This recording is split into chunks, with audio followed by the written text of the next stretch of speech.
একজন ধনী মহিলা তার চাকরের সাথে সমুদ্রে মাছ ধরতে এসেছিলেন, কিন্তু হঠাৎ মাঝ সমুদ্রে তাদের নৌকাটি নষ্ট হয়ে যায়।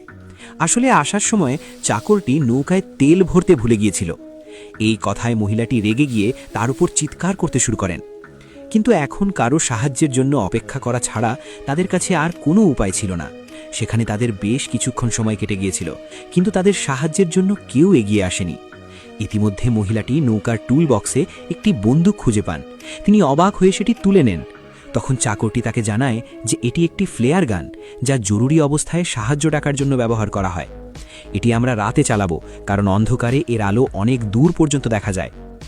এখন তাদের কাছে খাওয়ার যা কিছু ছিল সব শেষ হয়ে গিয়েছিল। খিদের জ্বালায় অতিষ্ঠ হয়ে ধনী মহিলাটি তার চাকরের ওপর হুকুম চালায় এবং বলে যে তার প্রচণ্ড খিদে পেয়েছে। বাধ্য হয়ে চাকরটি কোনো রকমে একটি মাছ ধরে মহিলাটিকে দেয়, কিন্তু অহংকারী মহিলা মাছটিকে নোংরা বলে আবার জলে ফেলে দেন। লোকটির তার উপর খুব রাগ হলো, কিন্তু সে কিছুই করতে পারল না।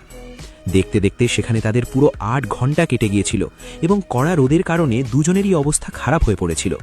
তখনই মহিলাটি কিছুটা দূরে একটি বোট দেখতে পান। মনে আশা জাগতেই তিনি সঙ্গে সঙ্গে ফ্লেয়ার গানটি চালাতে যান, কিন্তু লোকটি ভয় পেয়ে যায় এবং তার হাত থেকে বন্দুকটি কেড়ে নেওয়ার চেষ্টা করে। এই ধস্তাধস্তির মধ্যেই ভুলবশত গুলি চলে যায়, যা সরাসরি সেই বোটে গিয়ে লাগে। গুলি লাগার সাথে সাথেই বোটটি জলে ডুবতে শুরু করে। এটা দেখে দুজনেই মনে করে যে হয়তো এবার তাদের শেষ সময় ঘনিয়ে এসেছে। কিন্তু তখনই কিছুটা দূরে থাকা একটি দ্বীপের ওপর মহিলার নজর পড়ে। দুজনে কোনোভাবে সাঁতার কেটে সেই দ্বীপে পৌঁছান, যেখানে লোকটি একটি পুরনো কুঁড়ে ঘর দেখতে পায়।